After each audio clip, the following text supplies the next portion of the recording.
Good evening, everybody. I call the Committee of the Whole to order on March 26, 2024 at 6 p.m. There is no remote electronic attendance tonight, so we move to our first board appointments. Mayor's appointment of Kate Jennings to the Moline Commission on Youth for a full 3-year term to expire on March 27, 2027, and Mayor's appointment of Jaiga Thorson to the Public Art Commission to fill the unexpired term of Daniel Oden to expire September 30, 2024. Any question?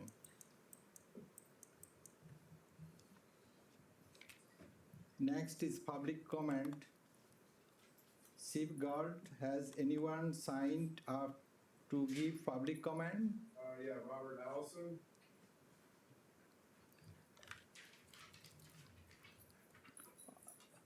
Mr. Allison, thank you for coming, and you have 3 minutes to make your comment. It is our protocol that council does not respond at this time, but if appropriate, we can arrange follow-up communication outside this meeting.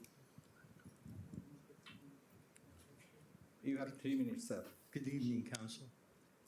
I'm a resident of Garfield School Senior Residence, and it is a historical building. As the city of Moline knows, they let a corporation come in and buy up the properties at Moline High, the old Moline High School and Garfield Grade School, and that company has neglected those buildings. They're historical. And while they neglect the buildings, they neglect the tenants also.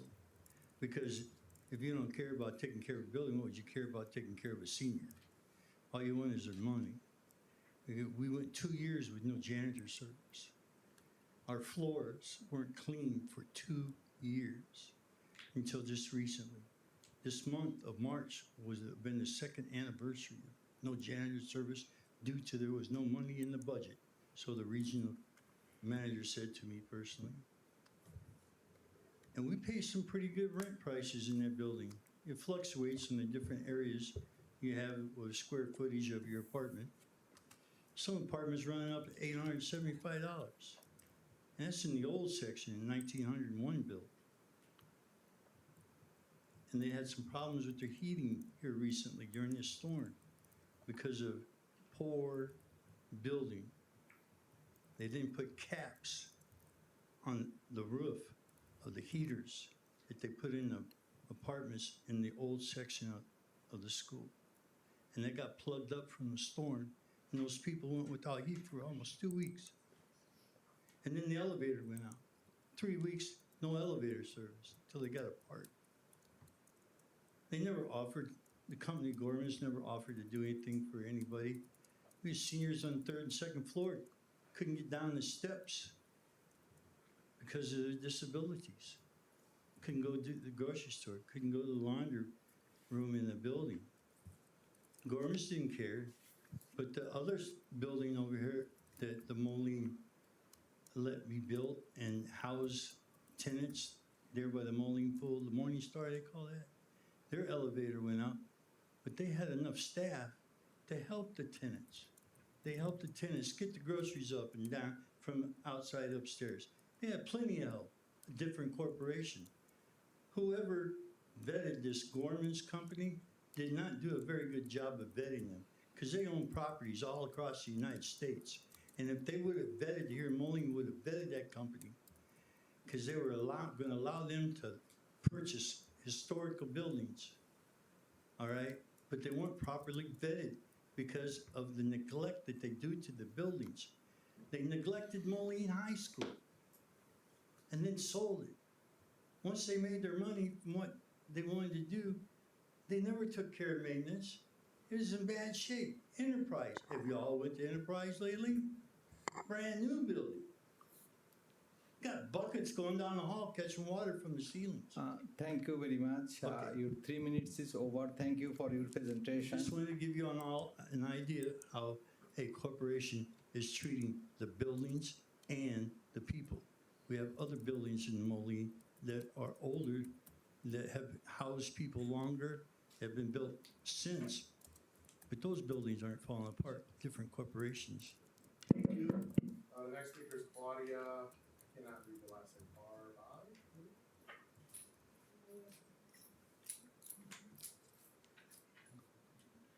No, they have three. You just don't, you have 3 minutes.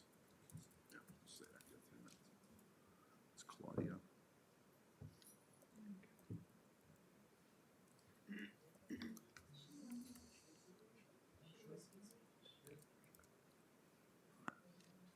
What's going on? Who's speaking? Oh, okay, good. Claudia only speaks Spanish. With permission, may I act as her interpreter? Yes. Thank you, Claudia. You have 3 minutes. Ok. Yo vengo aquí como representante de la comunidad latina. Yo soy venezolana. Nosotros queremos que el mercado tenga una oportunidad para expandirse tanto a la comunidad latina, la economía y también el turismo, que nos den una oportunidad de demostrar que esta ciudad puede tener no solamente un... Gracias. Claudia comes here representing the Latino community. She's from Venezuela. She is one of the vendors from Mercado on Fifth, and she wanted to share with you her experiences selling at Mercado and what it means to community and how it impacts the economy here in our great city, Moline. También dando esta oportunidad va a ser una relación ganar-ganar entre tanto la comunidad latina, la ciudad de Moline, va a tener más ingresos económicos por los taxes. Podemos mostrar las distintas culturas latinas que conviven en esta ciudad y también se puede desarrollar el turismo.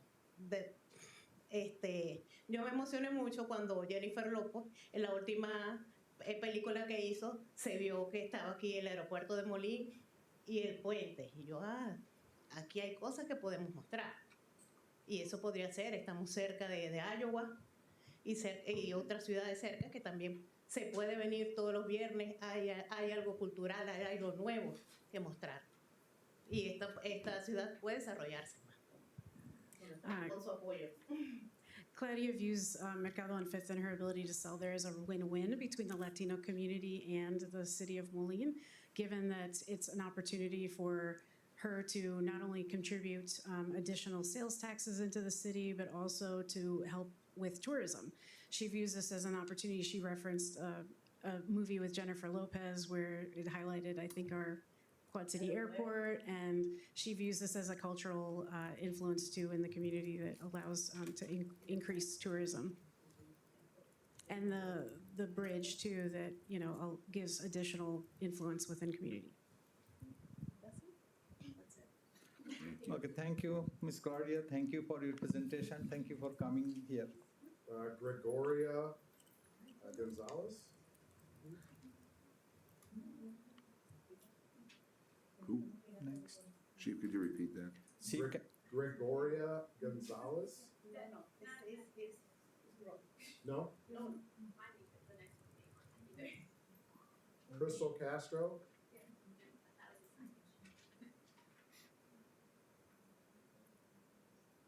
Crystal Castro? No? Okay. Denise Silas? Yes.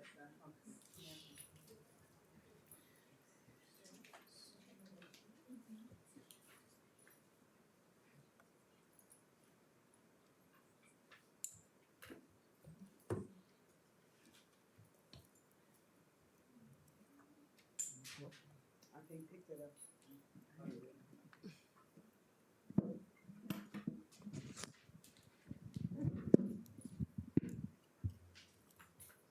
Okay, my name is Denise Salas. I live at Garfield Senior Residence. You have 3 minutes. Huh? You have 3 minutes. 10 minutes. Okay, first of all, I don't understand who is Gorman. And first of all, I don't know where to pay our rent at because we've been there like for a month. with nobody, no managers. They walked off on us. The maintenance peoples walked off on us. The total place is a mess. It's nasty. We had 7 people who died. 2 of them fell down the steps because the elevator was broke. The son took them down. They fell down the steps and died.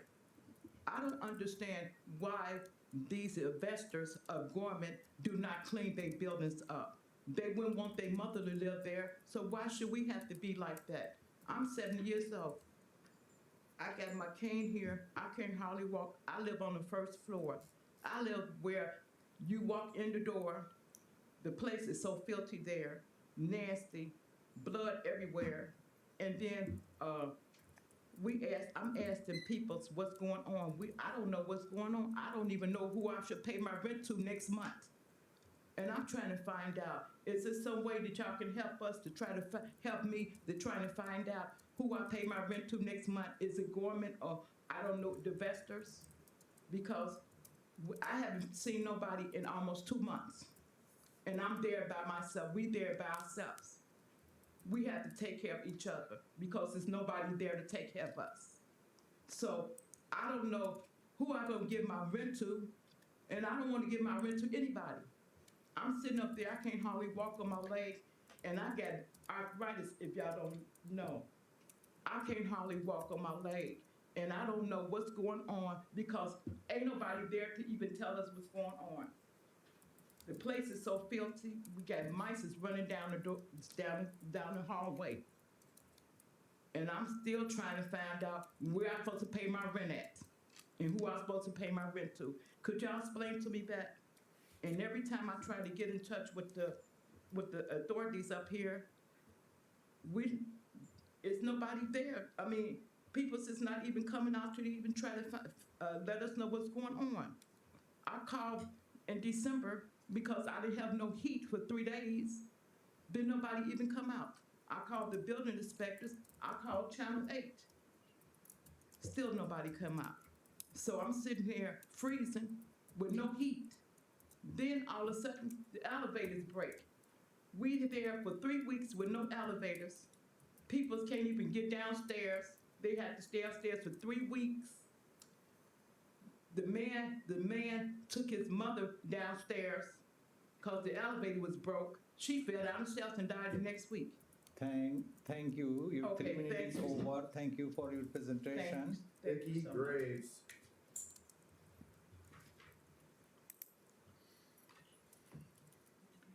Hi, good evening. Thank you. You have 3 minutes. Okay, thank you. My name is Vicki Graves. I know some, but not all of you. I am chair of the Moline Plan Commission, and I'm here tonight because the council has asked Plan Commission to make recommendations on accessory dwelling units, ADUs.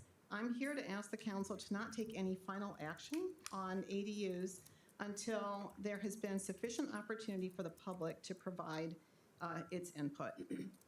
With 5 new council members, I just want to make sure that there's awareness that the subject of ADUs was the most contentious issue to come before Plan Commission in the past decade. You'll be able to see the history of the discussion from the council minutes.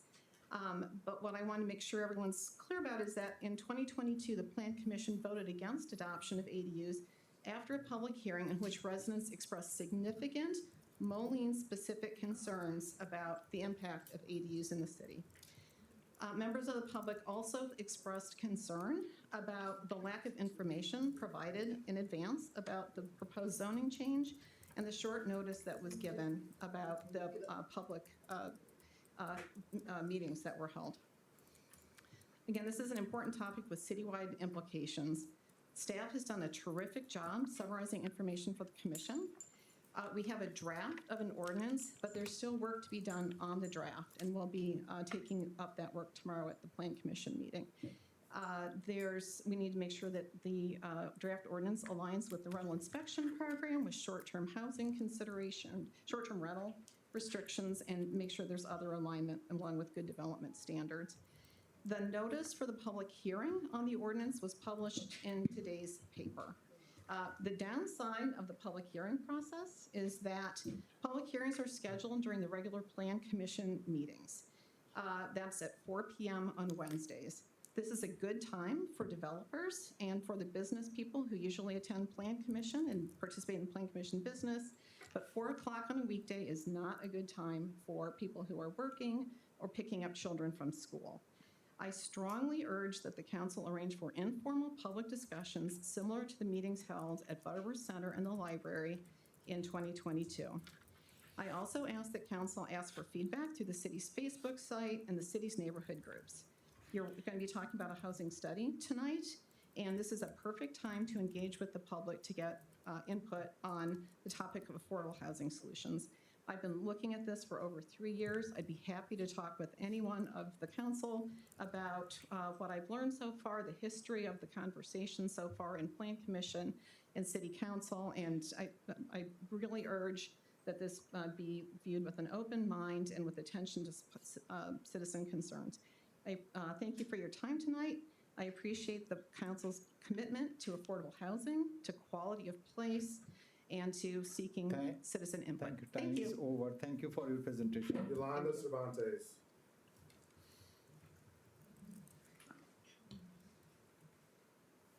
Well, hello there. My name is Yolanda Cervantes, and I am. You have 3 minutes, please. Hello. I am born and raised in Moline, and Moline means a lot to me. I'm second generation here, probably one of the first Hispanics from the Floricenta neighborhood, and I am here representing Mercado on 5th. I request that with the growth that we have and the economic part of it that has happened here in our community, that the request to have our 12th Street closure be accepted. We are growing, and it means a lot to our community, and we hope that you take that in consideration. Thank you for your presentation. Thank you. Maria Ontiveros.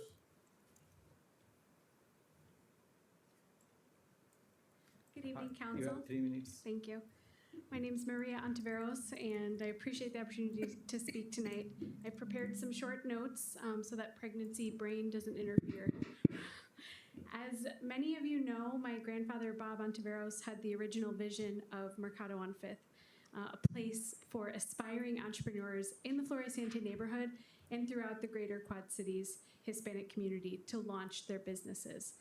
Since our pilot season in 2016, so many individuals have come forward, some of them here tonight, with their small business dreams of sharing their talents with the community, folks that never knew who to turn to before.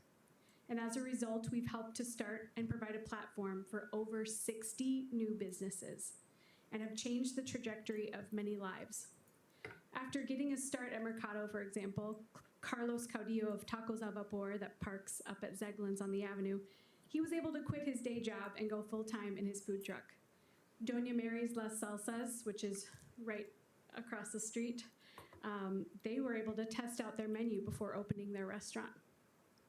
I also wanted to share one of our vendors' daughters is part of a Latina empowerment group at a middle school in East Moline, and it was assigned to write a poem about the pride of where they come from.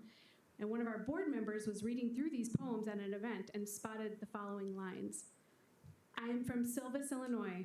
Tacos, chicken mole, from the puesto at Mercado, the venta de joyas on Friday nights, which means from the stand at Mercado, the sale of jewelry on Friday nights.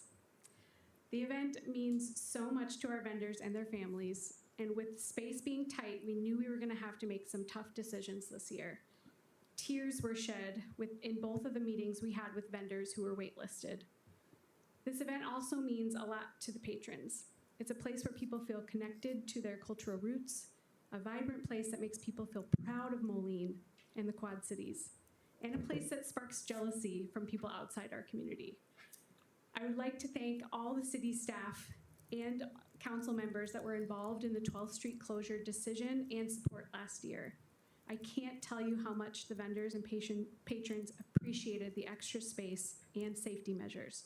And I can't tell you how happy it would have made my grandfather for the city to step up as a true partner. As we saw last summer, the event has become bigger than us. We need a long-term vision and strategy in partnership with the city to leverage the assets that we've built and to grow the event's cultural and economic impact in a safe manner. I am hopeful that this is the year that we can come to the table together to discuss the future of Mercado. Thank you. Francis Williams. Thank you for your presentation.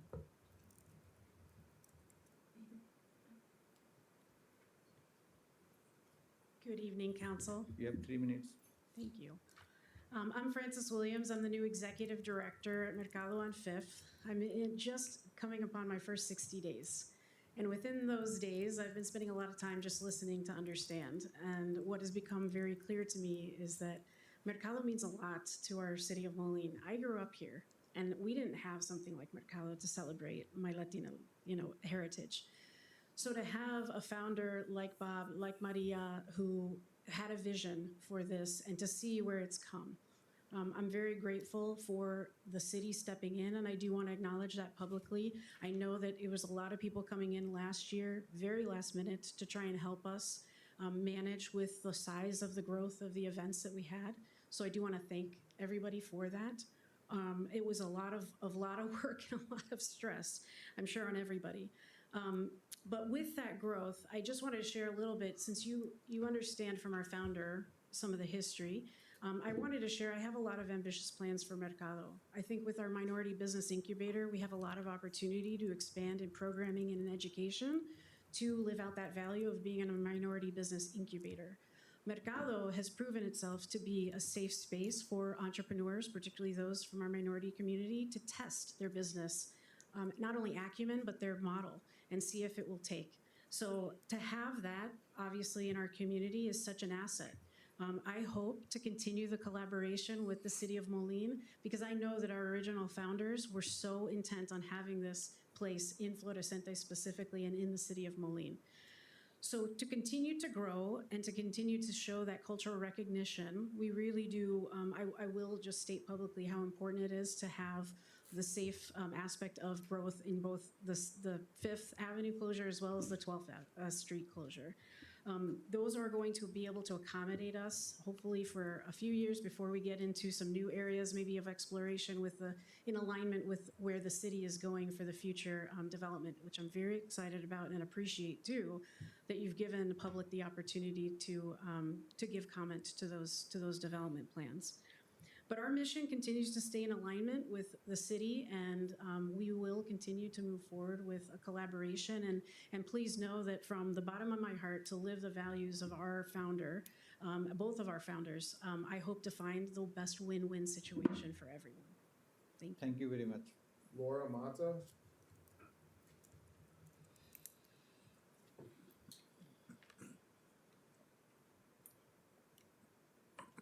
You have 3 minutes. Hi. Well, I am an immigrant from Costa Rica, and I came here because I felt in my heart that America was the land of opportunity. And I know after 25 years of being here that it is, and it still is, the land of opportunity. I am the lead pastor of a white congregation. I'm the only Latino there. And what I learned there is that Americans love my culture. And I noticed by being a little vendor over there at the El Mercado with my own little products that I make, I realized that, yeah, it is a place for Latinos to get together, for Latinos to come and sell and have fun and everything. But I noticed that we're not the only ones there every Friday night. There's a lot of other cultures that come and they enjoy what we have to offer. And most of my clients were different cultures, not only Latinos. So I just ask you to please give us an opportunity to grow. Let us open that street that we need so more people can come and share not only their culture, their products, but to make friends, to make connections, to grow our country. Because this is not just for our Latino community, but it's for the whole city of Moline. And we're not alone on this. We're together. We're a pot of all melting cultures, and we just want to have an opportunity to share with them what we have to offer, and and to love on them. And you know, it makes us feel amazing to see other people, other cultures enjoying what we have to offer, and allow us to just give us a chance to grow. It's going to be amazing for everybody. Thank you. Thank you for your presentation. Josefina, cannot read the last name. Lopez, maybe? Yeah, it's going to be short. I am a first generation from the Floreciente neighborhood. I am also on the board of the Floreciente Neighborhood Association. We're here to support for the closing of 12th Street. I have been with Mercado since the beginning, when there was only like five or six. I can't remember, with Bob. And I just feel that we have grown so much. And I think that the young people especially have a place where they can be with being safe there and being with their friends and eating. And that's how I grew up, eating my mom's food and having people over and being in Erickson and St. Mary's. I just think that we've grown so much that we can't be basically without the closing, because I was there when it was very congested because there was so many people coming. And I just think Mercado makes Moline in the summer.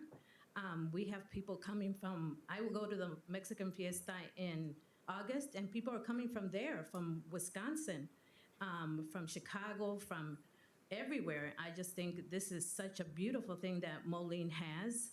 And I thank the members for helping the Mercado, and I just hope that you keep on helping them, because there is so many new businesses that want to join, and for the young people, especially for our young. Thank you. Thank you. That concludes the public comment. Anybody else has public comment? Okay. Moving on our cow agenda items. Does anyone have any question about agenda? We start with item 6.1. A resolution authorizing the Director of Public Works to submit a rock salt contract joint participation agreement with the State of Illinois Central Management Services, CMS, for 4,000 tons of rock salt, obligating the city to purchase a minimum of 3,200 tons and the ability to purchase up to 4,800 tons for the 2024-2025 winter season, and authorizing the city clerk to attest to the certificate of authority by vote and certificate of authority by bylaws to be submitted with said agreement. Mr. Baitas, Mr. Smith. Yes, I'll turn it over to the Public Works Director, Mr. Schmidt. Thank you. Good evening, Council. Annually, Public Works engages in a public bid with the state. So essentially, the state sends out an agreement every March requesting the needs for each community that might be part of that public bid. Our need, again, will be about 4,000 tons of salt. We did that this previous year as well, so it's pretty typical for us to request 4,000 ton. So basically, we're requesting to enter into that agreement. We will need to purchase at least 80% of that 4,000 ton, and we can purchase a maximum of 120%. So salt-wise, right now, both of our domes are full, so 4,000 ton is a good estimate for us. Motion to approve. Second. Jinx. Who made the motion? Motion to approve. Second. Okay. Thank you.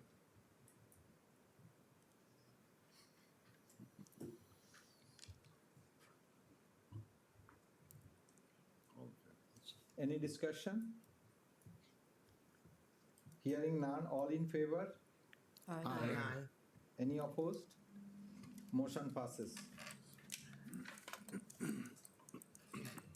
6.2, a resolution approving a policy and a notice of non-discrimination and equal opportunity / discrimination compliant procedure, a reasonable accommodation process for program, activities and services for individuals with disabilities, and a limited English proficiency quote unquote LEP plan for the city of Moline.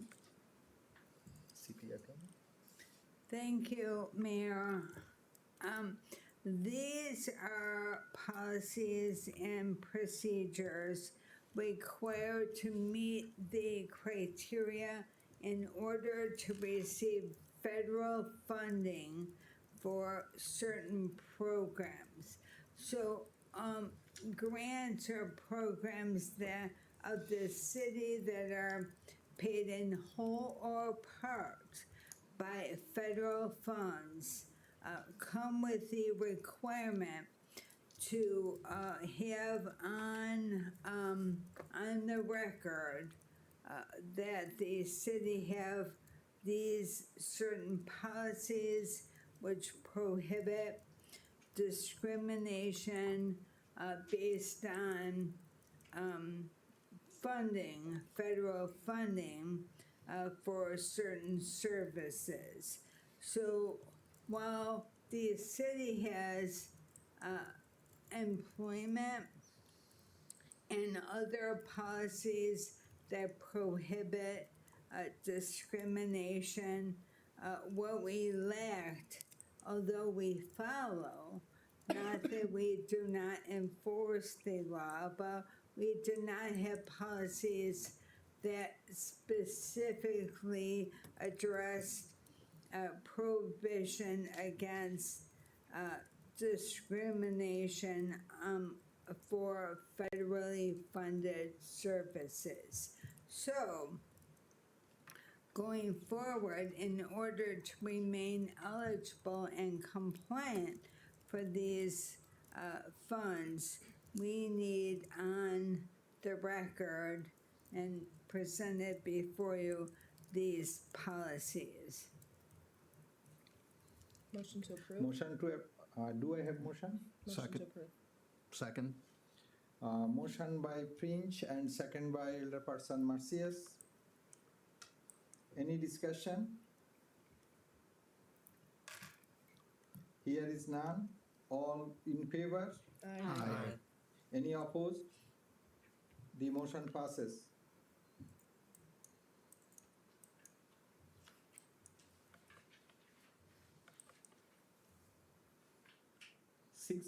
As in the 6.3, a resolution considering all rules and regulations of the Board of Fire and Police Commissioners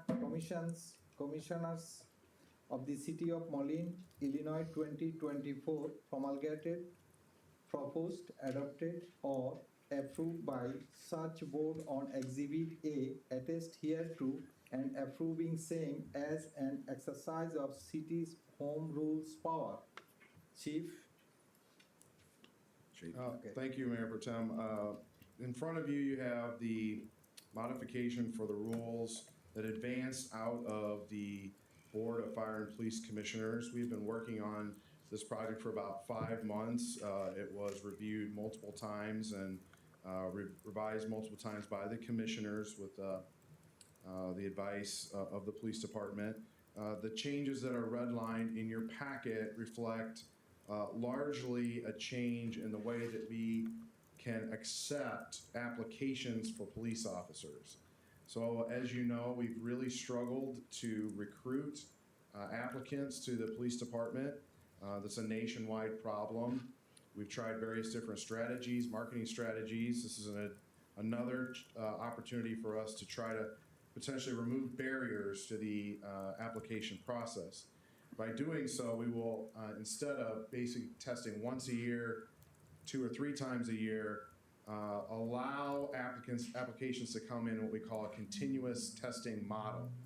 So the Human Resources Department will constantly accept applications, and as those applications come in, they will initiate the testing process. A written exam can be scheduled, a physical fitness test can be scheduled, and if they advance out of those processes, they can then go monthly to the Police and Fire Commission. We're hopeful that this is more convenient for applicants to continue to allow us to get people in faster. Then we'll still have to coordinate with the academy schedules. It may not change that, but right now, for example, we've been testing and we only have one eligible candidate and I have 6 vacancies. So I don't even have enough candidates, and that's not even, that they haven't even passed the background. I don't even have enough candidates to fill the vacancies that we have. And so we're hopeful that we can continue to get people in. This also changes a few of the rules on how that will be done, giving Human Resources the authorization to close applications 3 days prior to the exam and then reopen them again the following week or whatever. Giving us some flexibility in the police supervisors that sit on the panel, and then allowing us to change the list from being good, the entire list from being good 1 year to the individual candidates' expiry date lasting 1 year. So they can go on kind of contemporaneously as we build the list. The other changes are very minor, revolving around the promotional examinations. That just added a minimum score to the oral interview. So we've never had this problem before, and nothing against the candidates that are testing, but really if you show up, you're gonna make the list. And so we wanna make sure that we give the commissioners the ability to kind of set a standard that they want for promotions rather than everyone that tests in essence making the list. And then they may still, but right now the commissioners don't have any way to determine that a candidate may not be qualified. And we think that is concerning. And part of that is because we don't have as many people that test as well for promotion. So, the Board of Police and Fire Commission recommends approval. Motion to Do I approve. have motion? Motion to approve. Second. Motion by Elderperson Prince, second by Casto.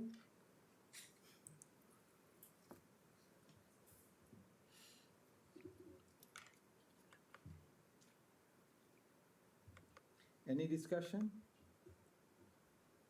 Hearing none, all in favor? Aye. Any opposed? Motion passes. 6.4, a resolution approving the special event application for the Quad Cities Distance Classic event scheduled for Sunday, May 12, 2024, that is sponsored by the Cornbelt Running Club, authorizing a grant to the Cornbelt Running Club for the amount of $500 from the special event fund for event marketing effort, closing certain street more particularly described here into vehicular traffic, and authorizing the use of public right of the way in conjunction with said event. Sure. Mayor Pro Tem, members of council, before you this evening, you have this request from the Corn Belt Running Club for the May 12th closure of, I believe it is 17th Street from Bass Street Landing to River Drive, so they can partially host their event. And we're staff recommending approval and funding of $500 from our special events fund to ensure the success of their event. Do I have motion? Motion to approve. Second.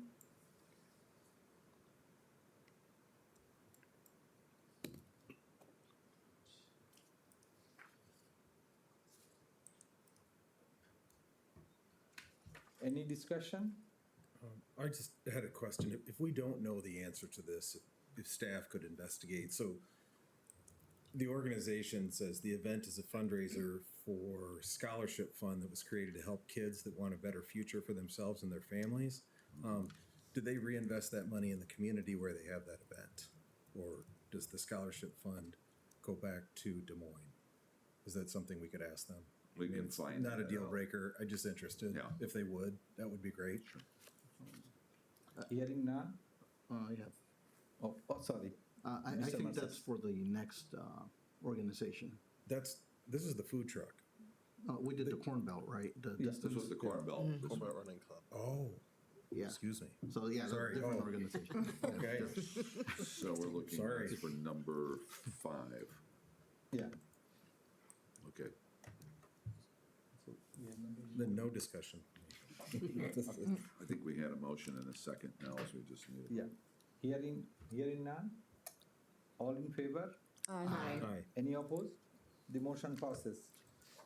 6.5, a resolution approving the special event application for the worldwide food truck tours event scheduled for Saturday, July 20, 2024, that is sponsored by one event at a time, closing certain parking lots, more particularly described here into vehicular traffic, and authorizing the use of public right of the way in conjunction with said event.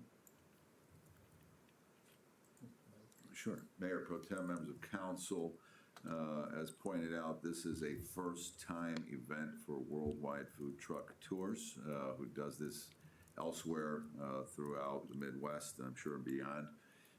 They've made a request for Saturday, July 20th, 2024, to hold this event. It's my understanding from discussing it with staff that there's upwards of 20 different food trucks involved in this event, including numerous local food truck owners who would be invited. I believe we have two members online in case there are questions, which we could probably bring them up. We are recommending approval of this event for a first time in the city of Moline in hopes that it is successful and that it can be reestablished in future years. So with that, if there's questions of anybody online, maybe they can just introduce themselves. Can't hear anybody. Can you hear us? Yeah, can you hear me? Yes. Jeff Grant with One Event. Thank you for taking your time here with us. I can address the question that you asked previously with the scholarship fund. We can work with the city of with the city there to establish however you want to use that scholarship fund. If you don't want to use it as a scholarship fund and you want to use that funding to support another program, we just did one in Benson, Arizona, where they, rather than do the scholarship fund, they took the funding and put it towards a splash pad that they're trying to fund for their new park. So we're willing to work with you on whatever makes sense for your community and whatever you need help with. That's basically what we set up the fund for. Thank you. Thank you. Mr. Smith? So the event, though, has a fund that is essentially dedicated to our area, which I think that was, and I think there wasn't a concern on the use of it as a scholarship fund so much as whether that was serving people in our area or just going into the one national fund. I think that was the question, or that's my question. Yeah, absolutely. It's going to be put towards something in your community. We want to support your community. So if there's something that the community wants or is needing and help with funding and we can help support that in any way, then we're happy to do so. Question? Mr. Macias? Thank you. So you do these in Des Moines, correct? We actually do them across the U.S. So we have 10 cities that we're working through this year, through Arizona, Nevada, Georgia, Iowa, Illinois. So we're kind of venturing out. We used to do them solely in Iowa, and this past year we kind of spread our wings and we're taking it throughout the U.S., trying to grow our business and help support communities like yours. A quick follow-up. And with these other cities that you work with, I guess, correlation of the raising funds, is that marketed out there, or is that just more of like in partnership with the community in the background? How does that work? Yeah, if it's something that you once we kind of establish where we're going, we will definitely promote that throughout the community to let them know that a portion of the proceeds of the event are going to support XYZ, whatever it may be. So yeah, absolutely, we want to promote that, and if it helps us get more people through the door or helps us raise more money for that particular program, then yeah, you know, we want to promote that the best we can. Okay, thank you. Thank you. Do I have motion? Motion to approve. Second.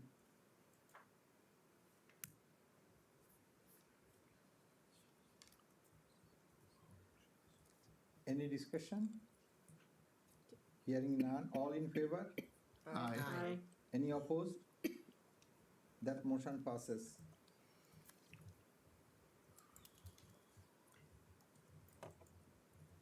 6.6, a resolution approving the special event application for the Walk to End Alzheimer's event scheduled for Saturday, September 24, 2024, that is sponsored by the Alzheimer's Association, authorizing grant to the association for the amount of $450 from the special event fund to support the Friends of Walk marketing distribution plan, closing certain street, more particularly described here into vehicular traffic, and authorizing the use of public right of the way in conjunction with the said event.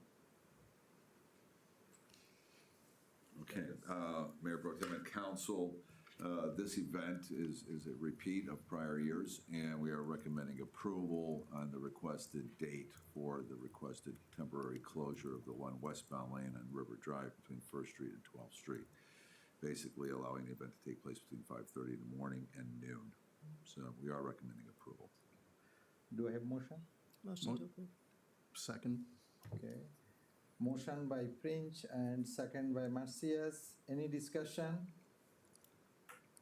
Hearing none. Aye. All in favor? Aye. Any opposed? Motion passes.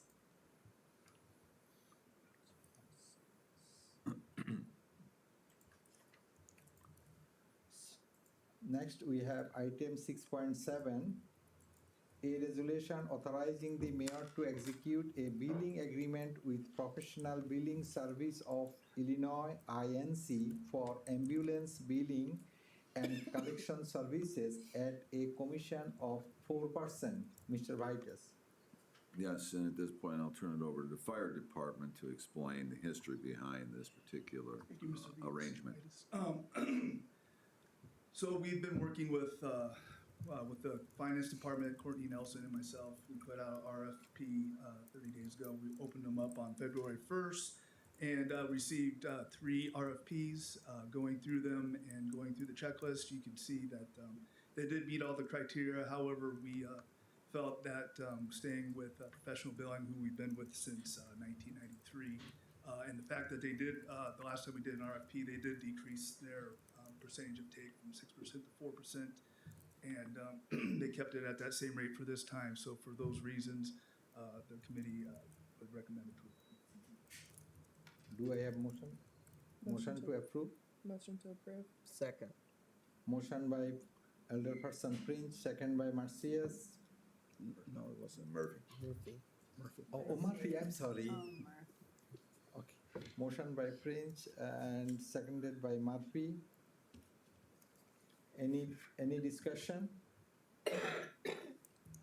One Hearing none, all in favor? One question. Oh, I'm sorry. You're here. I have a question to Margaret. Since we are not selecting the vendor that has that lowest provided commission, what is the legal threshold for making that? I mean, we've heard that justification, thank you, and that makes sense to me.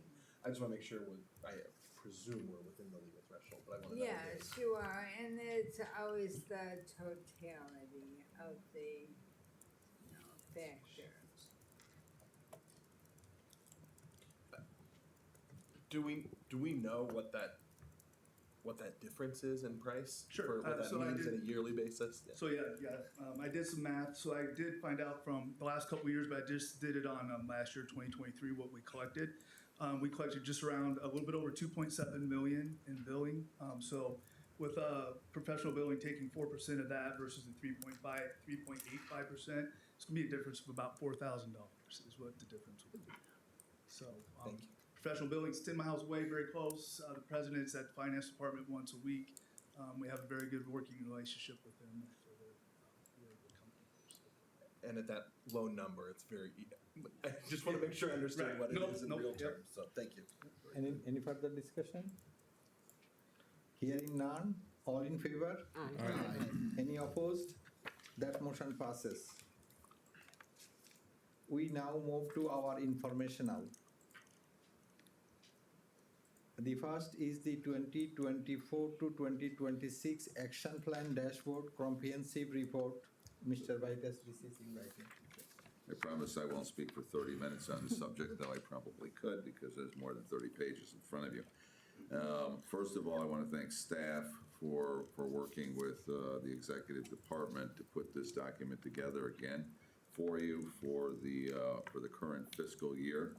As we enter the conclusion of March, we would have liked to get this out earlier, but with illnesses and things and absences, it took a little longer. But it is here before you tonight.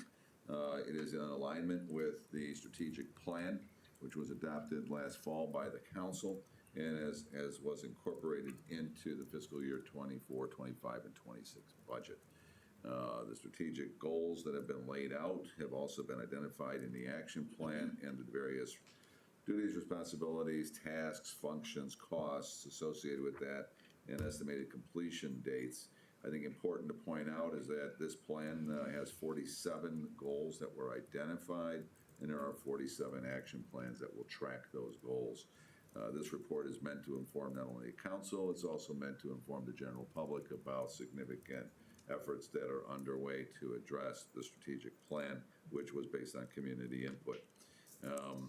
Several of the highlights that I will point out is that, you know, at the mayor's involvement, the promotion of food security. As you know, we've taken some pretty active roles in that, and we have done some significant funding here locally, unlike our neighboring communities, and have really pumped resources into the Moline community, but then into the Quad Cities, in essence.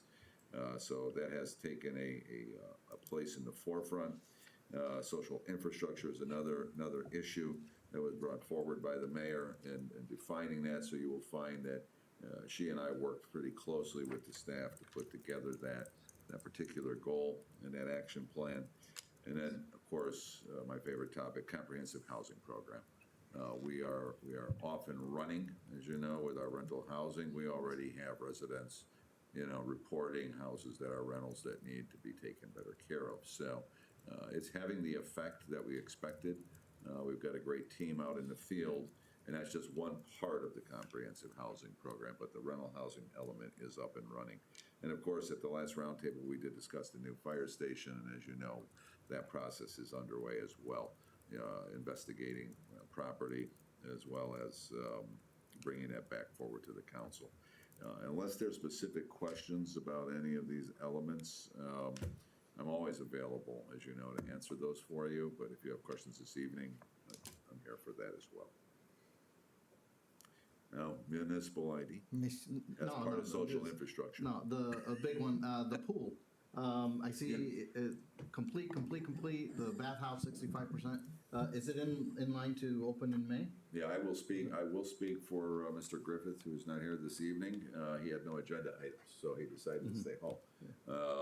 Yes, it is scheduled to open in May. We are still recruiting lifeguards, so if you know of anybody who's, you know, a certified lifeguard or someone that we can certify, please have them reach out to the Park and Rec Department for that purpose.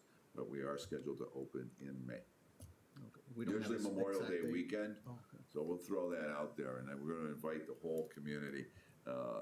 There's not a lot of pools open. Bettendorf will be closed, so we are expecting a very busy season. Their project was delayed because of same reason ours was delayed. The state doesn't have people to review plans and then do the actual inspections. So they're now suffering from the same consequences we did. Otherwise, we had been open last year. We were delayed a year. Thank you. Custom. I just have a question on the landlord certification program. How close are we to getting, I'm not going to say full compliance because we're never going to get full, but I mean, how close are we? Which item number? So I can look at It it. is goal 2.1B. So that was originally Yeah, I found a part of the crime-free housing plan that we created the ordinance. We were gonna do a lot of that. We've pretty much put that on, that whole program, crime-free housing and the certification on hold, while the rental housing program kind of came to fruition in the middle of this. We started crime-free housing in 2019, and then now this rental housing came in. The city kind of pivoted towards inspections. So the landlord certification is probably headed towards something different. And then rental housing, I think, is what you're speaking to. And there won't be a certification to it, but the inspections. Yeah, there'll be the licensing of the property, of the landlords of the properties that are rentals here in the city, which is a growing issue, so, quad city-wide. In fact, it's a growing problem all over the country. It's not just locally. And as an outgrowth of that, we will have a better list and control over who owns, who doesn't, and those who have registered versus those who fail to register. And then, of course, then it starts to speak to the whole issue of crime-free housing as well, which is also an issue that's being discussed in Springfield. So for right now, we're putting a pause. Got it, thanks. Next is Illinois Laws Enforcement Training and Standard Board, ILETSB, Recruitments and Retention Grant Award. Sip Gaur, this is your item. Yes, thank you. Well, I was before you earlier about recruitment, and now I'm here about retention. So first, I'd like to acknowledge my police business analyst, Summer O'Leary, who does an amazing job with grants. We pursue grants very aggressively. I brought this to her attention through my work on the State Chiefs Association that ILETSB had about $10 million available for recruitment and retention. We worked with the union who had come to us a couple of years ago during the ARPA discussions about possibly getting bonuses. And so Summer and I wrote this grant to get bonuses. So before you is the information about how we're going to administer that. We get consensus from you, of course, accept the grant from ILETSB, which is in the amount of $84,000. Our authorized strength is 84. So if we were to achieve full strength in the next year, we would be allowed to spend up to $1,000 per officer as a retention. It says bonus, but in action, it's a fringe benefit to all 84 officers if they have a debt or liability in one of these categories: child care expenses, housing expenses such as rent or a mortgage, student loan debt, or medical expenses. And then there's one component for reimbursement, which is a moving expense if they move to the city of Moline, which also is in alignment with our contractual benefit of the housing incentive for living in Moline. So pretty excited about this. I think it's a really great benefit. No cost to the city.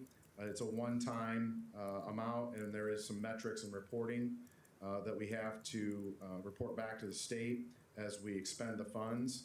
But we certainly think that the officers will appreciate the small but worthwhile benefit to them of $1,000. Mr. Smith.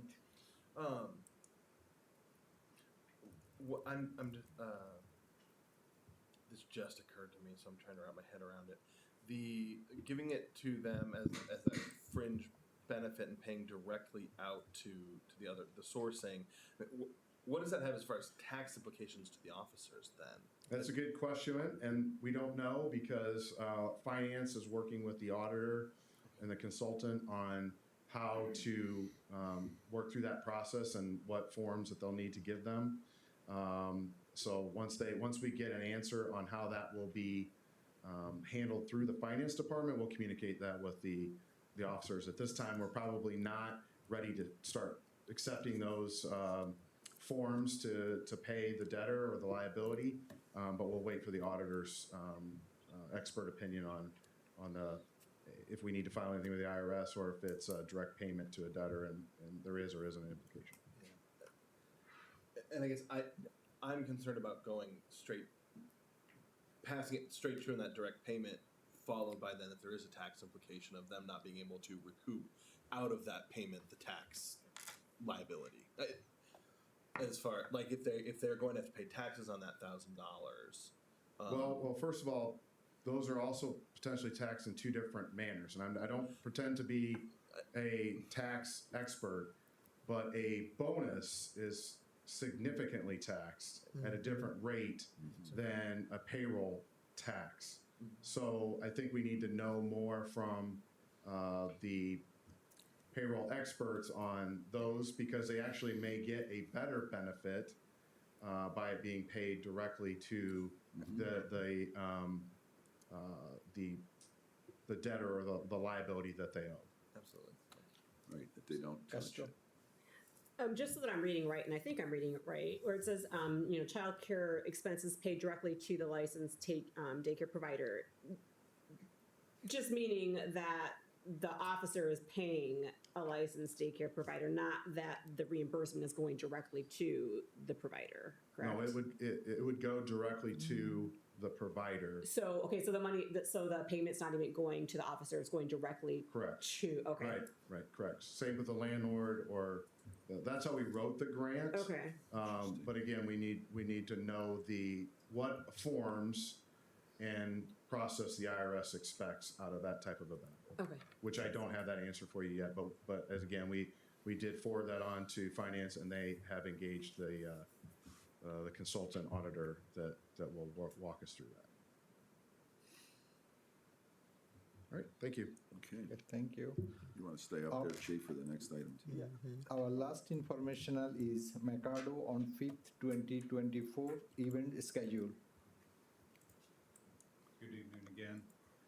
Chief Gold and I will have a presentation, informational only at this point. It will discuss aforementioned Mercado on 5th requests for street closures. So as a new director, it's really given me a chance to see public work operations and what we currently are doing, and certainly special event setup and takedown is part of that. And I've noticed through that, there's been really good support historically from council and from city staff for Mercado on 5th. But it is complex, if I'm starting to learn. So I did kind of want to take a step back, in fairness to council, to kind of go through some challenges, opportunities that we see from the staff side. So consideration-wise, staff has been meeting regularly, I would say dating back to last November, to my understanding. Those conversations have ramped up a little bit stronger the last couple months to really kind of dig down and figure out, what challenges we do have remaining for Mercado on 5th. Stakeholders that we've met with would be Mercado, Boys and Girls Club, and also Metrolink, because they do have some interest in that area as well. And again, we're trying to kind of balance the directives from council and city administrator on how to go forward, because we do have infrastructure needs, we do have community needs, we do have partnerships that we'd like to maintain. So it's all kind of a balance for us to proceed with a recommendation. So the items to consider, those will be different PowerPoints, but the first one being the area where that request is being made. So there will be 17 total events beginning the end of May through September, 2 rain-out dates. Of those 17 events, 9 will actually be requesting 12th Street to be closed. Each of the 17, I should mention, has 5th Avenue closed. So just 9 of those will be 12th Street for this event season. In order to do that, we will be using city resources, city staff to close those areas. And again, this was kind of over a several-month discussion with those stakeholders as well. Another important consideration would be traffic counts for that area. 12th Street is a little bit heavier traffic area. So that's why it is important for us to have certain safety precautions just to make sure the motorists and pedestrians are safe. So I do fully support the chief's recommendations for any type of safety in those areas. And I think also in terms of equity, something to consider maybe in the future if there's other groups who might come request, let's say 15th Street to be closed for, let's say, Friday, every Friday or every Saturday in the summer. That's something to consider as well, just because it does have an impact on public work resources, police resources. So it might be down the road how to really get equity and several groups who might want to have events in the city. Also worth mentioning is financial support from City Council. Previous several years, there has been a good sum of funds given to Mercado. So again, just showing that support that we do have for the organization. Last year, to my understanding, Public Works was part of the planning, part of the setup, was part of the takedown, and we, at that point, did not seek reimbursement or charge back to Mercado. However, we will be doing that this year with the special events policy. And also to consider, police department has purchased portable barriers to help with that safety. That was a larger expense that will be used on 12th Street for those closures. In addition, we haven't purchased it yet because we haven't quite decided on the best route to go, but Public Works could either purchase additional barriers to close down 5th Avenue or purchase like a swing gate system for that. And again, the chargeback for this year, PD had 26,000 for last year. This year, we're anticipating 30,000. Public Works would have a similar type of chargeback from last year, just so everyone's aware.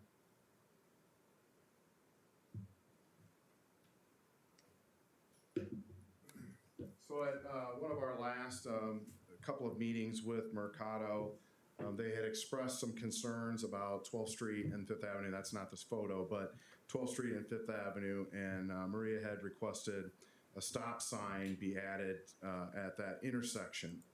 That is an extremely complex problem that we've tried to work through. As you know, any requests for traffic control enhancements are routed through the Traffic Engineering Committee, which is comprised of many different experts within the city on all of our staffs, including traffic engineers, that evaluate that on a data-based as well as the manual uniform traffic control and then the traffic engineering best practices. So when they reviewed that request, they were kind of perplexed on how to proceed. The intersection primarily has right angle crashes, which really wasn't the request from Mercado, which was more, they were concerned about speeding in the general vicinity. But the data is more for right angle crashes, meaning a turning crash there. So it has the potential to support some sort of traffic mitigation. The issue with putting a all-way stop, four-way stop at that intersection is that it is just blocked from the Vibrant Arena. And if you've attended an event and parked in the Vibrant Arena, the outbound traffic that leaves there is controlled by police, and that is paid for by the Vibrant Arena. Adding a stop sign at 12th Street and 5th Avenue will increase the cost to the Vibrant by probably around $15,000 annually, variable depending on their event schedule, but around $15,000 because we would have to require them to post a police officer not only at River Drive but then at 12 and 5 to get traffic to then disobey the stop sign and continue on. We control those traffic light intersections. We don't currently have any traffic control at 12 and 5. We looked at other potential mitigations that were not recommended by traffic engineers. A traffic signal at that location would cost $350,000. That doesn't seem the data does not seem to support a traffic signal nor the cost. So the Traffic Engineering Committee has settled on pedestrian flashers. As you see, that is in this photo here. And to give you real world reference, they have installed these pedestrian flashers on River Drive. The pedestrian flashers are proven safety countermeasures through the Federal Highway Administration. RRFBs is what these are called, rectangular reflective beacons, flash beacons, can reduce crashes up to 47% for pedestrians, which we don't have any there, but that was their concern about people crossing that intersection. So that is the recommendation from the Traffic Engineering Committee, and that expense to the taxpayer would be $15,000 a single time for that installation.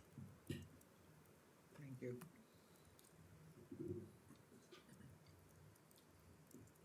All right, so also there would be an impact for operations for Public Works.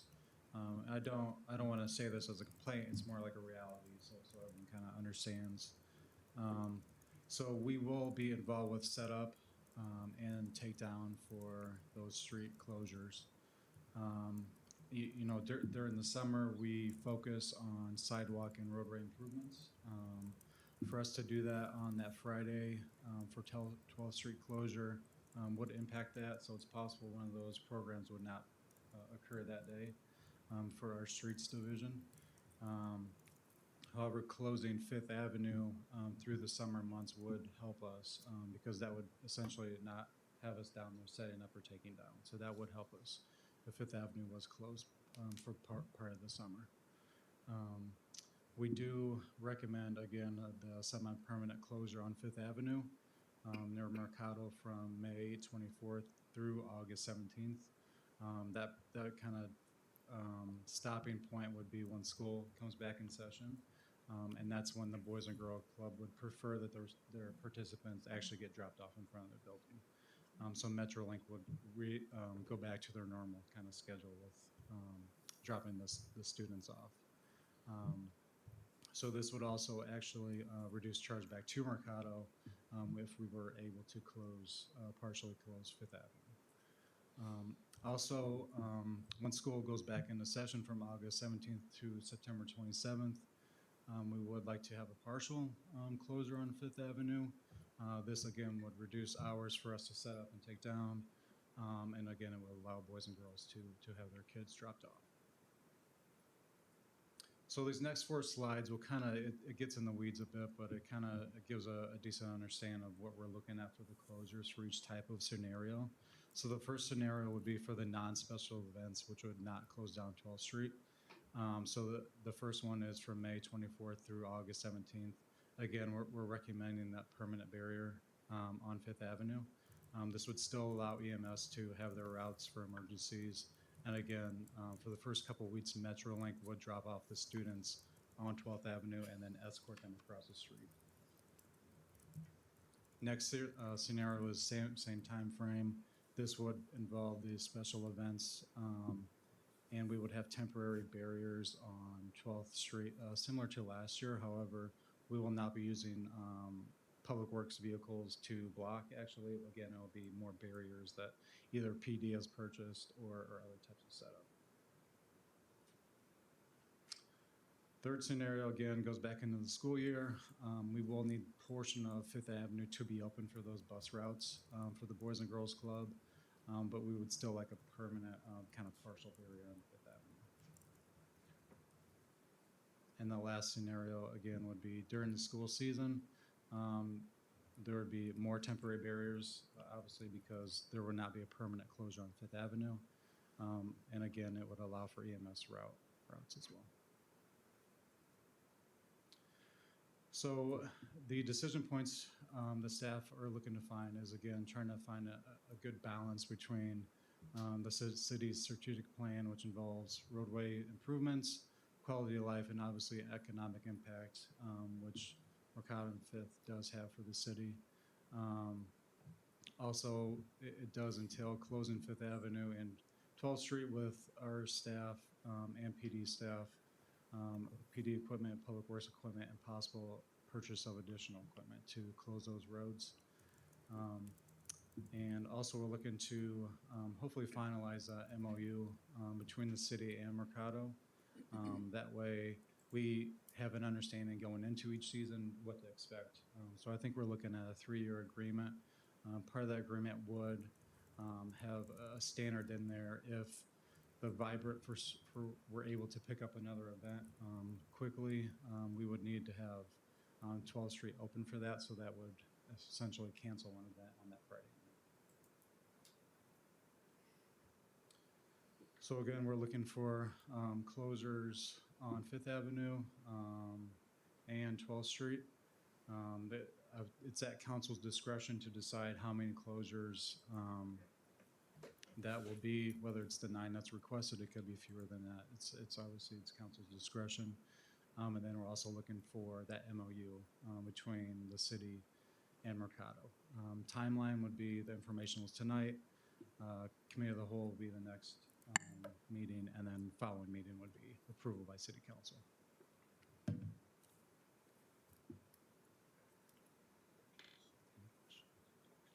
Any question? I have a question. I hate to sound selfish here, but is the Mark is close to oh, me. I'm sorry. The reason you want to close the 5th Avenue closure, that's where you come if you're coming east from down 6th Street. That's the first swing to the left, that little cutoff to downtown. My route, but anyway, that's what is the advantage of keeping it closed all the time? So if it was closed all the time, it would limit our involvement with setup and takedown. So that would mean that more road improvements, more sidewalk improvements for us, and also would limit chargeback back to Mercado. Okay. Question.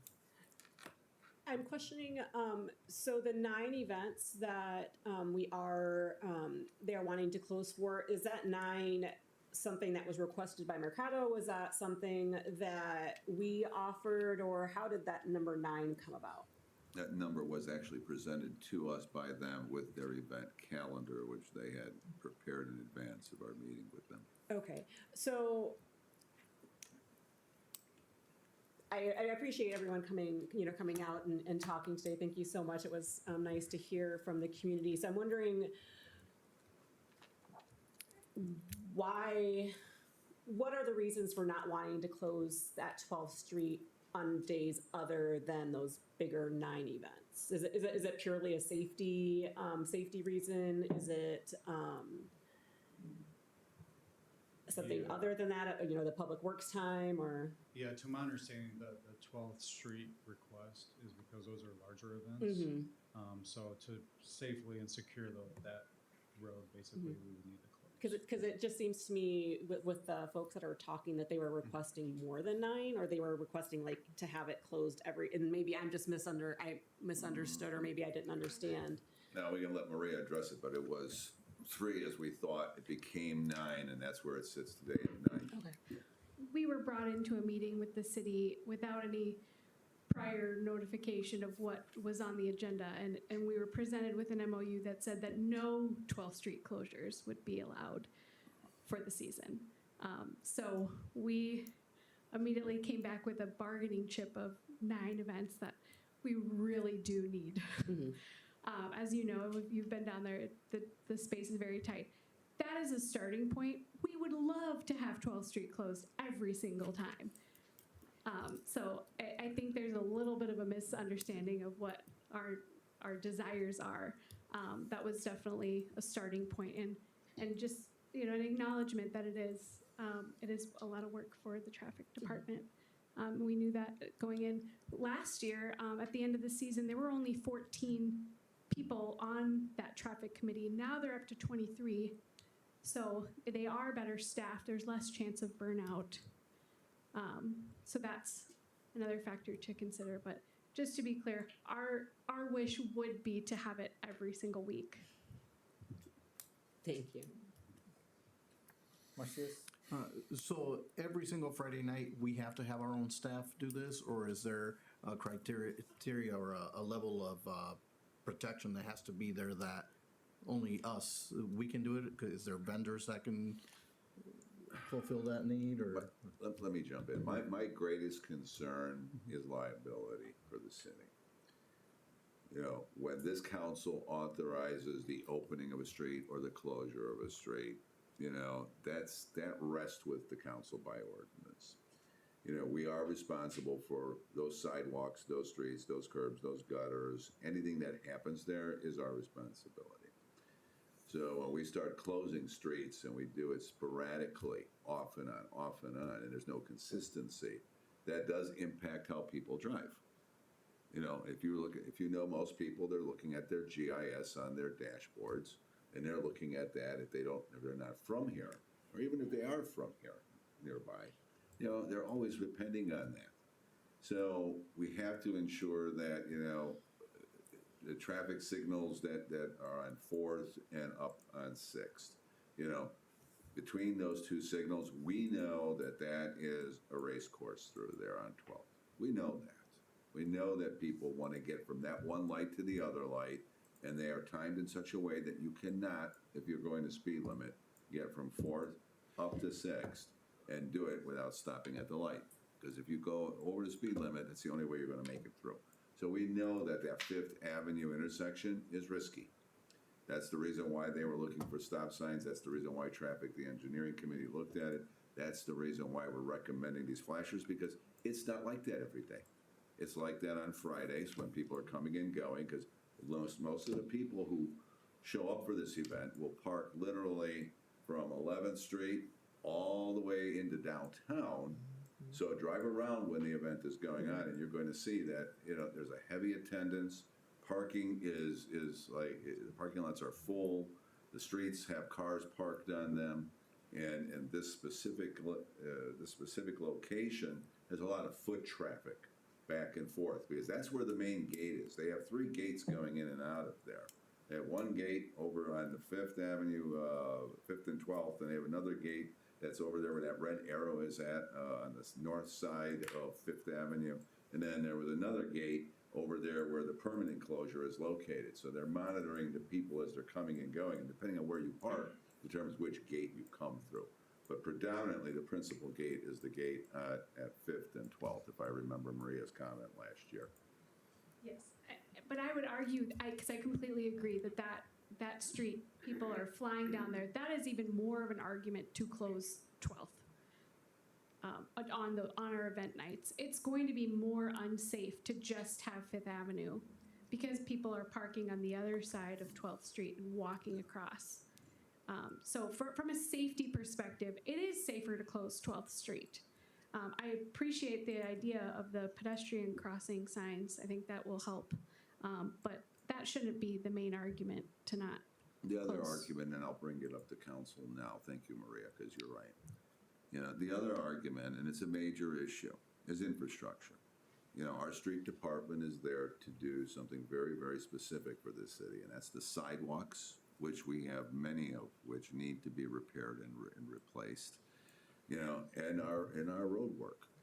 And we only have a short window during the year to perform those duties.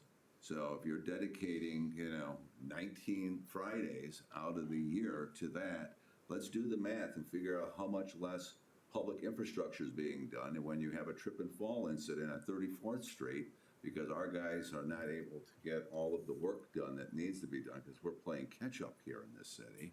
It's an old city. You know, we have a liability there too. So, you know, it's a balance, and that's, I think, exactly why you saw infrastructure versus quality of life versus economics in that one slide. You know, so you're spot on. So there's a balance here, and I think we've gone above and beyond. I think we've had a great collaboration. There could be no argument about that. I think that the Mercado is outgrowing its site. They'll tell you that they are. And as I told Maria, we're going to have to figure out a longer-term solution, because this short-term every year is not the solution. We need a better solution to how to address this growth in this event, because this event, opening night, will generate 9,000 people. The arena holds 12,000 people, folks. The arena, 12,000. This is 9,000. Think about that. you know, and what we do when there's a 9,000 person event in the arena, what it takes in terms of law enforcement to manage that. We don't even have that kind of law enforcement present, you know, at Mercado when there's 9,000. But as the summer drags on, the number comes down, right? People go on vacations, they leave. Not everybody's here. It gets hot. A lot of people don't want to go out, you know. But by the time we get to the Day of the Dead parade, it's another story, right? And that was a great success last year. Everybody was happy. We argued a lot about that event too, but we came up with a solution that worked and people were happier. So it's not perfect, but it's better than anything that existed before, and we're recommending that staff recommendation to council be accepted. And then we'll just see where we go from there. Because I do want those sidewalks and streets done. I have to. I have an obligation to all the taxpayers in the city. And so do you. And I'll rest my case. Thank you, Lucas. Mr. Smith? In the presentation talking about the chargebacks on the public works, is that something about which there is agreement? And that's in some ways a question to Mercado as well. Sure. So that will be part of the new special events policy. It's going to be charged back per labor rate and per vehicle. There's a $100 per vehicle charge, and then labor rate, which I did my best with So whatever the estimating. maximum is according to the asking agreement. Yeah. And that's in line with our general policy, right? Yes, it is really. Because that to me starts to go after at one of those most needed points. I mean, and I wander down the same avenue that Alderman Macias was going at. I mean, because I agree, we don't want to take our street crews off the streets. And I don't know if there's that opportunity to even having, you know, a temporary employees to limit the number we're needing. So just there's that Mercado crew that shows up and does that work. That makes it harder, I'm sure, in a lot of ways to keep that staffed as well. When you say added crew, additional employees, added expense. So Which is going to it go- goes beyond the 400,000. Well, it's going to go. We've already hit the $400,000 mark as of what we're recommending. So, you know, you have to sit there and sell that to the constituents. I mean, you know, our recommendation is to do what we're recommending. It gets us to the $400,000 threshold, and we want to stop.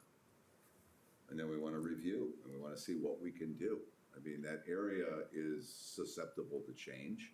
There's a lot of property there that may not permanently remain the way it appears today. The Boys and Girls Club is looking to expand and build a gym. It's going to take away more green space from the green space where they channel all of the young people. So we've got a challenge here to try and address, and I don't have all the answers. I don't think anybody in the room has all the answers to this. I wish we all did, or we wouldn't all be sitting in here belaboring it. But we need to have a solution going forward. We're recommending closure on 9 nights of 12th Street, which is 6 more than I originally had thought we were going to do. No issue there. Permanent locations so that we can shut down 5th Street. My goal was just to shut 5th Street down entirely for the summer. Just shut it down. But that presents problems for the Boys and Girls Club. You know, and they made it clear they need access. So that's the tough part. Do we have any idea how much traffic goes down 5th Street every day? Do you have, is there, 5th Avenue or whatever, I mean, from that? I don't think IDOT has an average daily traffic count, but I know the traffic committee, I think, said the intersection serves 4,300 total entering vehicles per day from both roads. So I don't know if that's specific. Okay, thank you. That gives me an idea. I have one more question. So on the evenings when we are planning on closing 12th Street, those 9 nights, so are the vendors and tents, I can't remember how it was last year. So will those vendors and tents be set up right on 12th Street? So will there be tents right there? Or what is that extra space going to be used for during those evenings? I will mention, where it says stage, that was my rough estimate, so Okay. that it's not. The stage, when it's just a Fifth Avenue night, is moved over toward. Actually, I wish I could. Over here. When it's just Fifth Avenue, the stage will be right here, and this. That's where it usually is at, right? Is over on that side.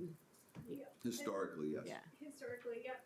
And this actually takes away a lot of vendor space right here because we need to accommodate for the dancers. So we have to take away 4 vendor spots in this area when we just have fit. 6, Marie. Oh, 6. Sorry. 6 vendor spaces here. So we've had to tell some vendors that they can't participate on those Fifth Avenue nights. When we do have 12th Street, go back to the other slide. The stage will be this way, and then we've got a huge area for dancing, and we set up several food trucks on 12th Street before that temporary barricade. So we were actually able to accommodate 10 more vendors on the 12th Street. So I just want to clarify, I know we've got a lot of boxes and things up here. One of the challenges that we have is we don't have enough infrastructure pieces to secure 12th Street and Fifth Avenue both today.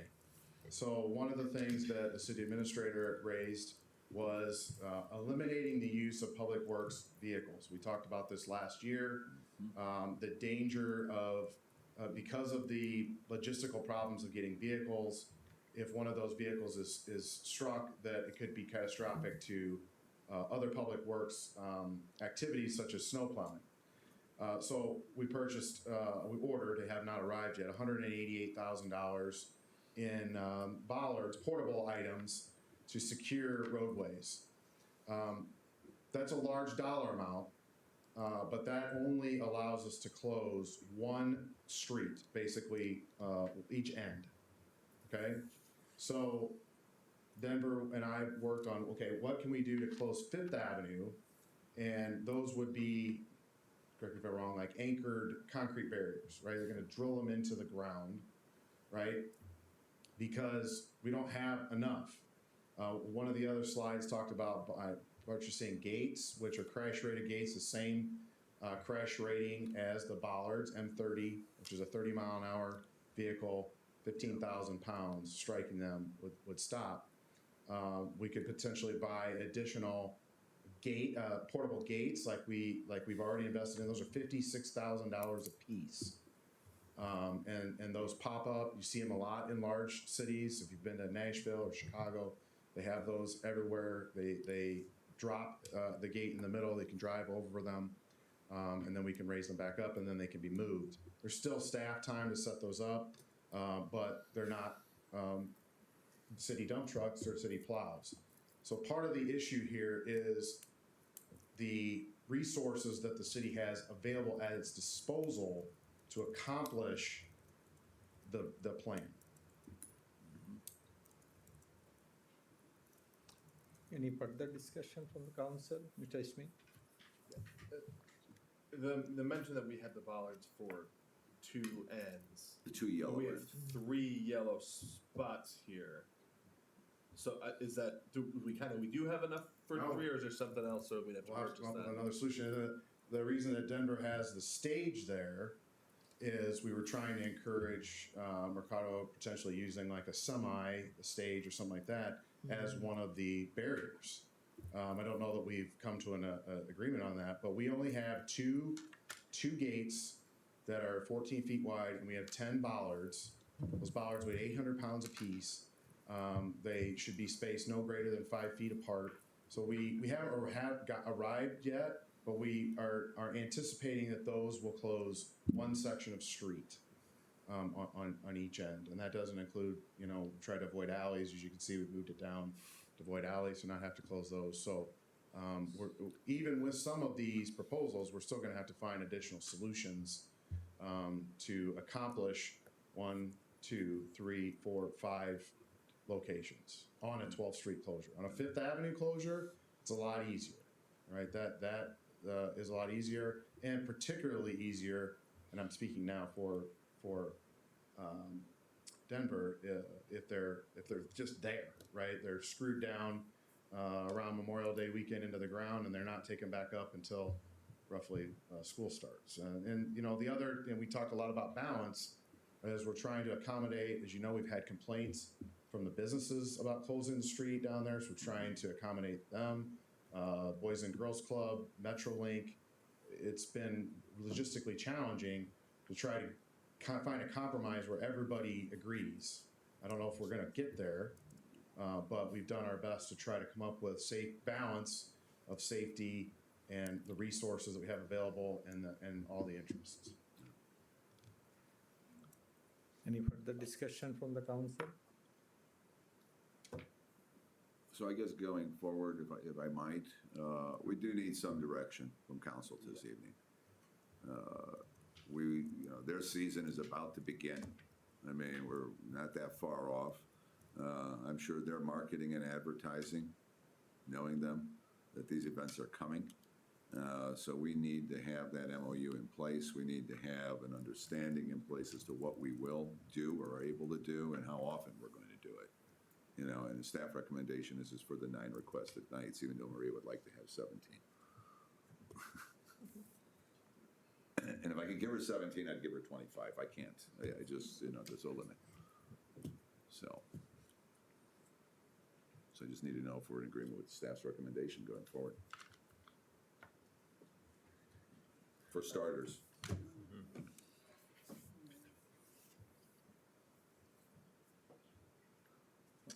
Doesn't take a vote. I don't need a vote, I just need a consensus, general consensus. Or a thumbs up. There you go, I like that. I'm generally in agreement. I think that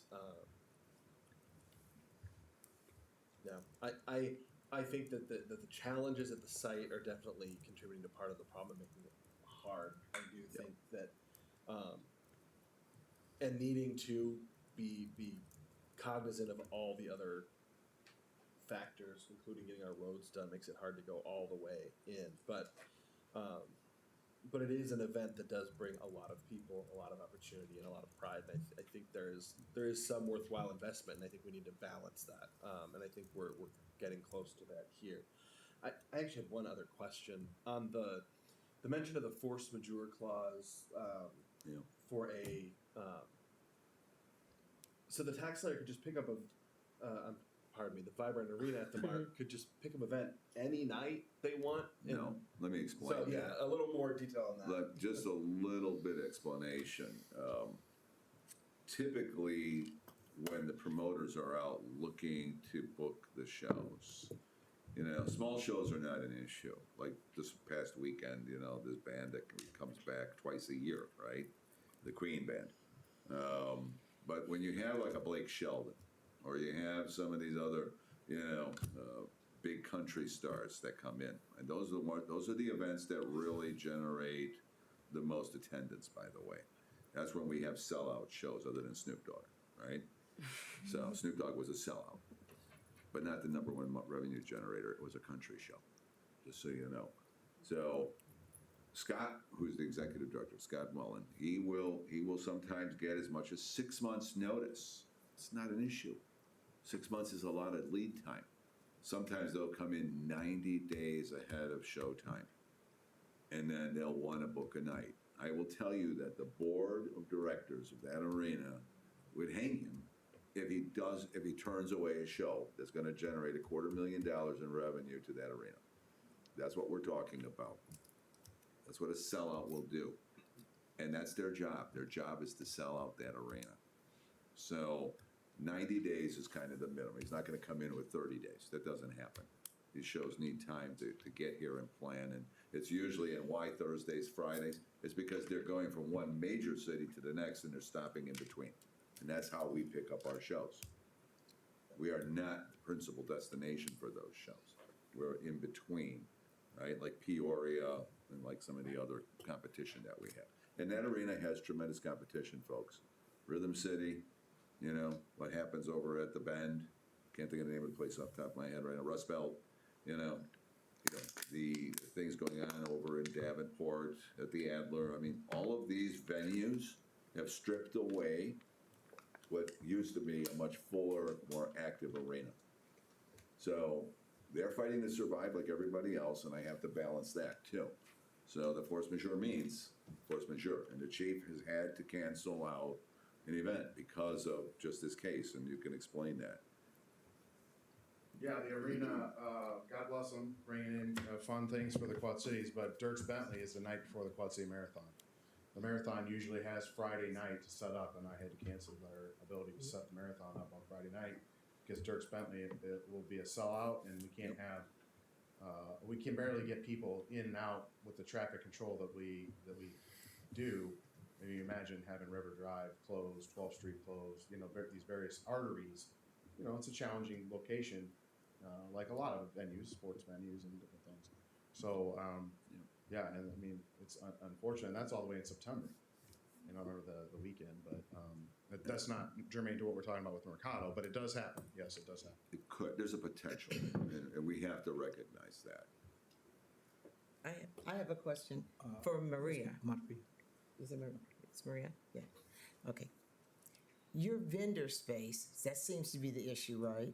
Vendor space is one of the big issues? Yes, and patron space. Yeah, but Yes. vendors for the businesses. Mhm. Do you use your building at all for vendor space inside? We do. You do use it? We will be utilizing that as well. Okay. What about the Boys and Girls Clubs? Because it's facing there. Is there any way that you could use that for that time, those Friday nights inside for vendor space? We don't use the inside of the building. I think there would be too much, I don't think they would go for that. There's a lot of like really expensive equipment. They've got a whole computer lab. There'd just be a lot of areas to lock down. But we do rent their grassy area for children's activities, and a lot of times nonprofits or sometimes our sponsors will set up big areas in there. So we do utilize the basketball court as well. Because I've been for to a lot of space. vendor craft shows where they use, you know, any indoor space they can along with outdoor Yep. to increase. Yeah, we will be using the Mercado space for that, as well as the grassy area. There will be some vendors set up in our grass. Did you just answer my question? If you're gonna, because in the past I've seen tents in the grass, but it was like the library or not necessarily like a food vendor Yeah, or people who didn't need nonprofits. electricity, right? Mm-hmm. Okay, so Yep. you'll be using more of that space too. Yes, food trucks are not able to go in the grass, so really it limits the amount of food we can have when we just have Fifth Avenue. Okay. I just was wondering, can we go ahead and can we, I know that you're wanting to do like the 3-year MOU. I'm just thinking it's coming up so quickly, and with the new leadership at Mercado, are we able to just approve the 1 year now and then have like some kind of working group to work forward towards a 3-year agreement, or is that off the table? I know that's what they want. I don't want to negotiate this every year. I've been here for 3 years. I'm not and it's all saying that we we're going to do. negotiate We it spent every 6 months negotiating. I'm not saying every year. I'm just saying, can we like have a pause and do it this year because of the change in leadership, and then do a 3-year or 5-year? I preferred 5. I offered 5. They suggested 3. I said 3. They suggested 9. And somewhere we meet all the time. It's how it works. We're negotiating. I have no issue postponing it with the understanding, clear understanding that we need to have an MOU, and I don't want to bring it back in the spring of 2025, guys. You know, we're not doing that. I mean, we need to get it done, and maybe get it done before Christmas, which gives them more than enough time for our new executive director to, God bless her, get her feet under the ground over there and make things happen for Mercado. That's why she was brought on, you know, and come up with a solution by then. So that way, from a budgeting standpoint, I know what we're doing and we can plan ahead. Because, you know, through those conversations, we may find solutions. It may have budgetary impacts. You know, I mean, we know there's budgetary impacts. We weren't planning on another 15,000 for flashing pedestrian crossing signs, but if makes it safer for the moms and dads pushing the buggies to cross the street, because I do go to this event, I would like to see that, to be honest with you. It's a tough spot. No, I agree, we need the longer term solution. Yeah. I was just wondering if we could pause it for I the just, you know, season. we don't even have a special event application turned in yet. Yeah, well, so here's the discussion. So, you know, Macy was in tomorrow. She can crank it out for you like that. I know that. So let's see what we can do tomorrow, the end of the week, and bring something back at the first meeting in April, which means you can approve it there that night, and then they're free to go on, right? We can move forward. We can skip that second meeting in April, because that's almost too late. It's literally a month before they launch the opening event. And we want that to be a screaming success, because that's probably what feeds the financial fire for the rest of the season, right? So we can do that. But I want direction that we're gonna do these 9, as was recommended by staff, and then we'll come back with a new plan for next year. Yeah, sounds good. Support that. We'll come back with a solution. That's what we're constantly trying to do here. And do go, and don't run out of food. Almost happened the first night. Just don't show up late, because you won't get any food. Everybody agrees? Thumbs up? Aye. Just a minute. Thumbs up, everyone? Ah, great, there you go. Okay. Thank you. Okay. Okay, that concludes our committee of whole agenda. We now move to our council meeting. I call the meeting of the City Council for March 26, 2024 to order. Please stand if you are able to for the pledge of allegiance. I pledge allegiance to the flag of the United States of America and to the republic for which it stands, one nation, under God, indivisible, with liberty and justice for all.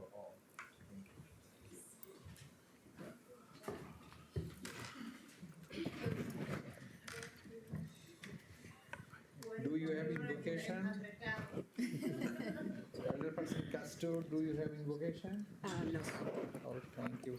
Madam Clerk, roll call please. Alderperson Murphy, Present. Macias, Present. Razak, Present. Timian, Finch, Present. McNeil, Present. Castro, Present. Schmidt. Present? Your Honor, I request the approval of Committee of the Whole, Council, and Executive Session meeting minutes of March 12, 2024, appointments made at Committee of the Whole on March 26, 2024, and consent agenda items 13.1 and 14.1 through 14.9 inclusively. Motion to approve the consent agenda? Second. Motion.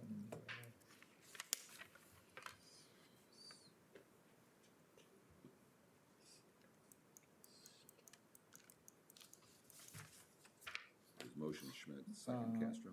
Motion by Smith and seconded by Elder Person Castro. Any discussion? Hearing none. Roll call please. Alderperson Castro, Aye. Schmidt, Aye. Murphy, Aye. Macias, Aye. Razak, Aye. Finch, Aye. Uh, McNeil. Aye. 8 ayes, no nays, that motion carries. Non-consent agenda resolutions. Item number 16.1, a resolution authorizing the Director of Public Works to submit a rock salt contract joint participation agreement with the State of Illinois Central Management Services, CMS, for 4,000 tons of rock salt, obligating the city to purchase a minimum of 3,200 tons and the ability to purchase up to 4,800 tons for the 24-25 winter season, and authorizing the city clerk to attest to the certificate of authority by vote and certificate of authority by bylaws to be submitted with said agreement. Motion to approve? This Second. motion by second. Motion second. Motion by Smith, seconded by Fringe.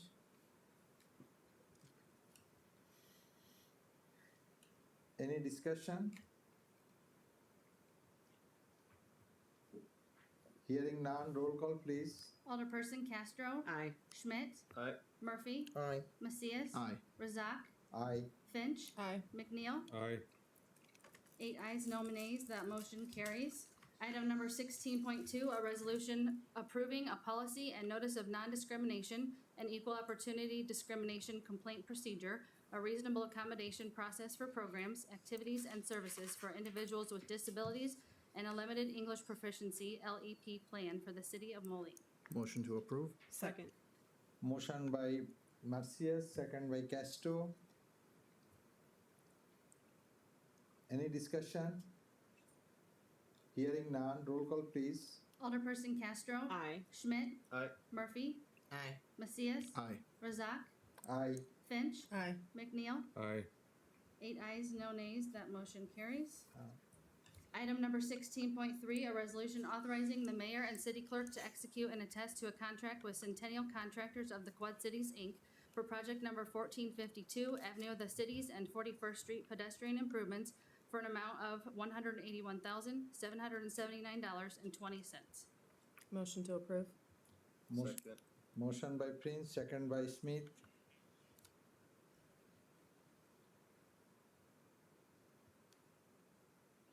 Any discussion? Hearing none, roll call please. Alderperson Castro. Aye. Schmidt. Aye. Murphy. Aye. Macias. Aye. Razak. Aye. Finch. Aye. McNeil. Aye. 8 ayes, no nays, that motion carries. Non-consent agenda, first reading ordinances. On the agenda, it does say motion to approve, but if you would please make a motion to advance to second reading.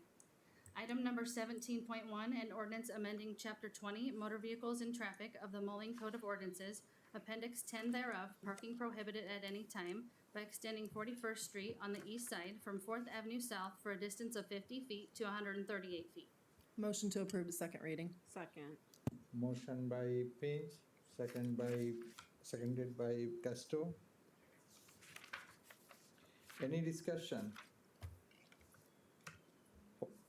Hearing none, roll call please. Alderperson Castro. Aye. Schmidt. Aye. Murphy. Aye. Macias. Aye. Razak. Aye. Finch. Aye. McNeil. Aye. 8 ayes, no nays. The motion to advance to second reading carries. And that is all I have this evening, Your Honor. That's bring us to agenda item 18, miscellaneous. I have nothing. Okay. This being an amazing experience, Murphy, do you have anything? No, I don't. Marcius? Nothing, Your Honor. Page? Nothing, Your Honor. McNair? Nothing, Your Honor. Smith? Nothing, Your Honor. Thank you.